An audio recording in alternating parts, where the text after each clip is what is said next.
Não se turbe o vosso coração, credes em Deus, credes também em mim. Na casa do meu pai há muitas moradas. Se assim não fosse, eu vou-lo teria dito, pois vou preparar-vos lugar.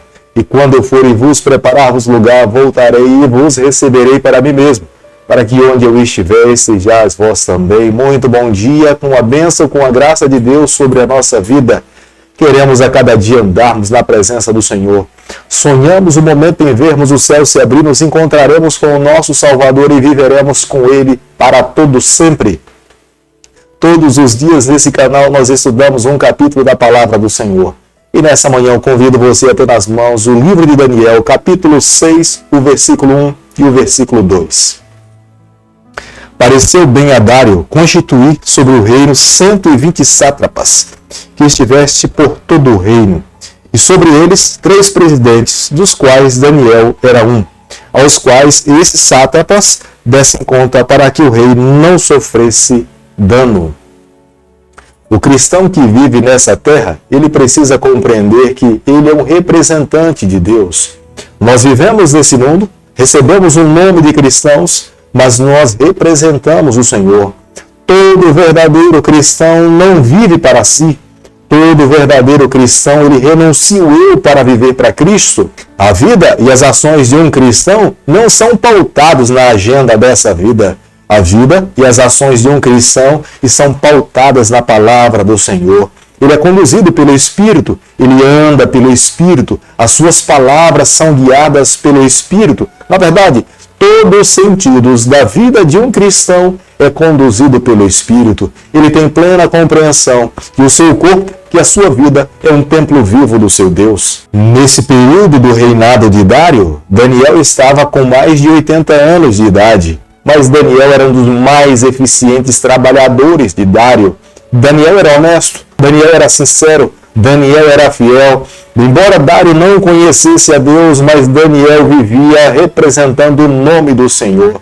Daniel queria que através da sua vida as pessoas conhecessem o seu Deus. Por isso que Daniel, em todas as suas ações, em todo momento, ele vivia em fidelidade ao seu Deus. Sátrapas eram governadores locais, eles governavam algumas províncias, eles eram responsáveis para prestar conta ao rei Dário. O rei Dário confiava a esses sátrapas toda a sua riqueza, todos os seus bens. Eles eram homens da sua maior confiança. Embora Daniel fosse um hebreu, embora Daniel fosse um judeu, Daniel era um homem da confiança de um rei babilônico. Como nós podemos observar no versículo 3, Daniel se destacava de todos os outros pela sua integridade, pela sua fidelidade, por ser um homem sereno, porque era um homem que confiava em Deus. A mão do Senhor estava sobre a sua vida. A vida de um ser humano que tem a bênção de Deus é completamente diferente de vidas que não foram ungidas pelo Senhor. Quando o Espírito Santo conduz um ser humano, esse tem muito mais sabedoria do que qualquer outra pessoa. Havia muitas pessoas nesse período que tinham inveja de Daniel. Tentaram de todas as formas encontrar um defeito para que pudesse acusá-lo diante do rei e dos juízes da época, mas não conseguiram encontrar nada.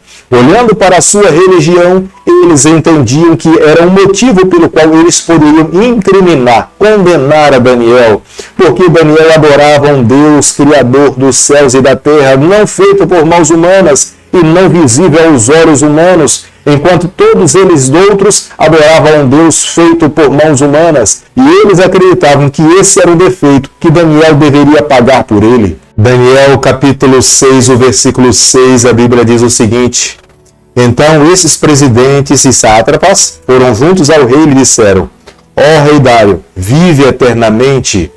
O pensamento desses homens que trabalhavam para Dário, que eram os sátrapas do governo medo-persa, eles acreditavam que todos os homens tinham aceito a ideia que eles não deveriam adorar outro Deus, a não ser Deus estabelecido pelos medos e pelos persas. Mas na verdade Daniel tinha plena convicção quem era o seu Deus. Daniel não poderia abrir mão do Deus criador dos céus e da terra, do Deus que com mão poderosa tirou o seu povo do Egito e os levou para uma terra para que eles pudessem viver uma vida feliz.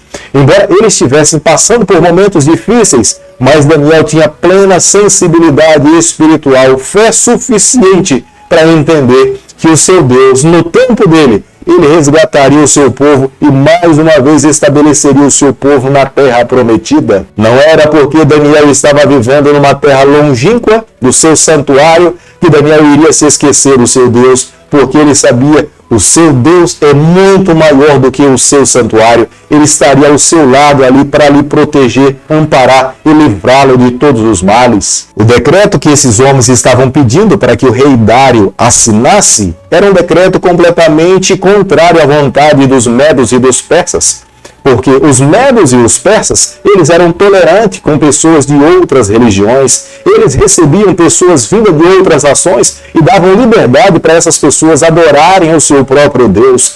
Mas essa imposição por parte desses governantes tinha um objetivo, era encontrar Daniel, era pegar Daniel, era atacar Daniel, era levá-lo de fato a perder a sua vida, mas eles não sabiam que o Deus de Daniel era muito maior do que eles. Foi nesse momento que os governantes encontraram uma falha em Dário. Dário era extremamente orgulhoso e eles apelaram para o orgulho de Dário. Dário se colocou nas mãos desses governantes e assinou o decreto dizendo: quem adorasse um outro Deus que não fosse o seu Deus, esse seria lançado dentro de uma cova cheia de leões. Os governantes de Dário sabiam que era a única oportunidade que teriam para encontrar um defeito em Daniel, porque Daniel jamais iria abrir mão de adorar um outro Deus. Daniel conhecia tão bem o seu Deus que ele sabia que o seu Deus poderia livrá-lo de todos os males. Esse mesmo Deus o livrou da fornalha,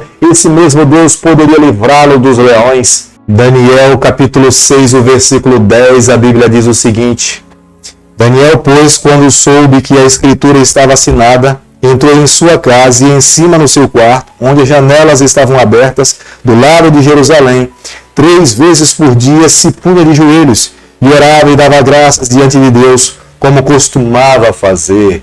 Daniel não temeu. Daniel cria no seu Deus. Daniel sabia que o seu Deus era real. Embora Daniel não conseguisse tocar nem enxergar o seu Deus, mas ele sabia que ele estava vivo. Ele sentia esse poder em sua vida. Ele se comunicava com ele. Jamais Daniel falhou em momento algum em duvidar de que o seu Deus não poderia agir a seu favor.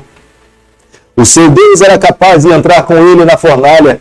Esse mesmo Deus era capaz de entrar com ele dentro da cova dos leões. Esse Deus lhe livraria de todos os homens que estavam planejando tirar a sua vida. Só dependia da vontade desse Deus. Ele é o Deus que pode todas as coisas. Ele é o Deus que não há limites para as suas ações. Ele é incomensurável. Ele é incompreensível. Mas esse Deus é real. Daniel, incessantemente, ao saber que o decreto estava assinado, Daniel se voltava para Deus. Daniel orava ao Senhor. Daniel abria a sua janela. Daniel voltava o seu rosto para o templo em Jerusalém. Daniel, na verdade, acreditava que o seu Deus estava a ouvir todas as suas petições.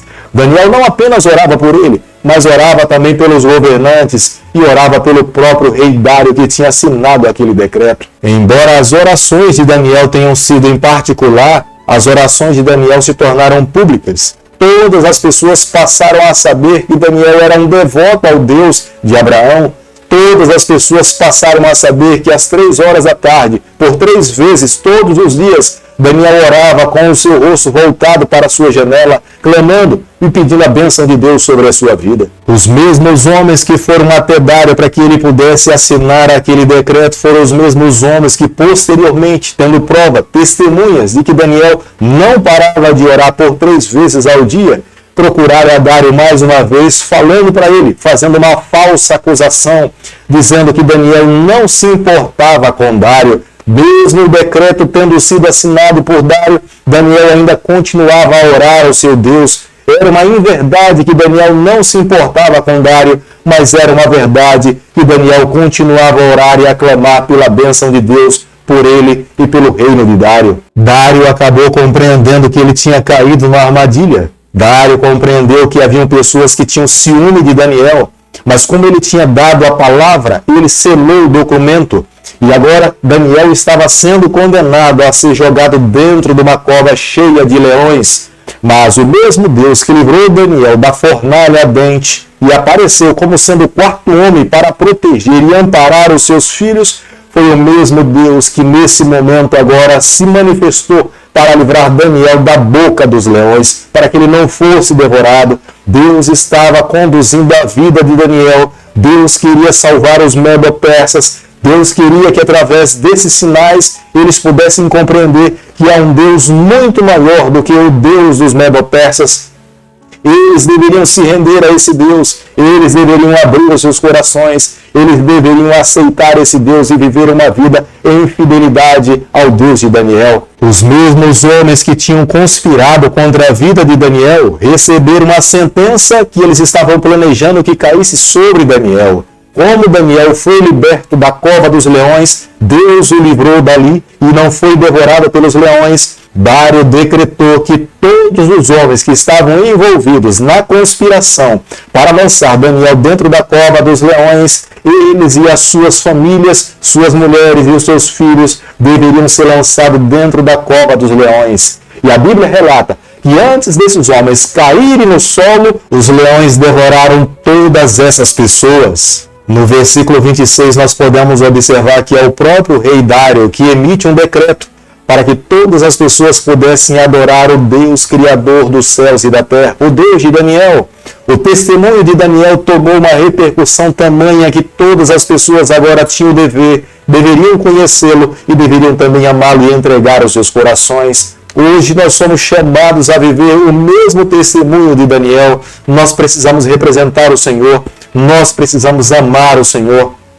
A nossa vida, aonde nós formos, precisa testemunhar a respeito desse Deus, que as nossas palavras, que as nossas ações, nos momentos das nossas provações, a nossa atitude, a nossa postura, precisa mostrar que há um Deus Criador dos céus e da terra, que o seu povo nesse mundo precisa viver em fidelidade a Ele. Querido Pai, em Tuas mãos nessa manhã nós nos colocamos, queremos clamar a Ti a cada dia. Nos toma nos Teus braços, perdoa os nossos pecados, nos dê a graça de vivermos exclusivamente para o Senhor. É o que nós pedimos, é o que nós oramos e o fazemos em nome de Jesus. E o Senhor te abençoe e te guarde.